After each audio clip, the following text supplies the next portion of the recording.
Hello and welcome to Coach's Corner. Today's tip, we're going to focus on chipping out of wet and thick grass.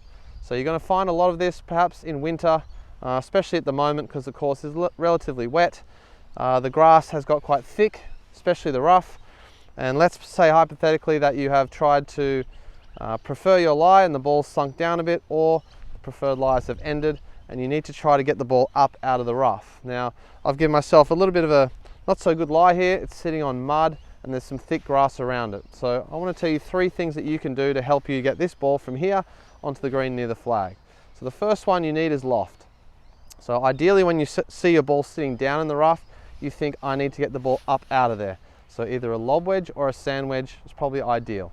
I've got a lob wedge here, my 60 degree, and I'm going to use that to make sure the ball gets up in the air, out of the rough, and hopefully lands on the green and stops on the green. So the more loft I have for this shot, especially because I have a bunker to go over, this is the 3rd hole, upslope, I want to make sure I don't go over the green if it happens to land on the green. I want to land on the green, hopefully stop there. Number 2, you need speed. So for a lot of people, they need to make sure they swing big enough. Okay, generally when I see this shot over the bunker, I see a lot of people, they only take it back to about here, about hip height with their lofted club. What inevitably happens is that they try to swing fast through the ball, that increases the tension, and a lot of the time they just can't accelerate the club fast enough. So for this kind of a shot, I've only got about 30 meters, but I'm actually doing a relatively big swing. Okay, and that allows me to not feel like I have to rush the club. I can stay relaxed, and I know that the club's going to have enough length of swing to be able to generate enough speed. Another part of it is in the rough when you're hitting the ball. If you do have that longer swing, a lot of people still quit on the shot. So they think, oh, I don't want this to go too far over the back. And so what they do is they decelerate and they slow down as they get into that thick rough. And that's a real problem. Not only do I want to feel like I've got enough length of swing, but I also want to feel like I'm accelerating through the grass.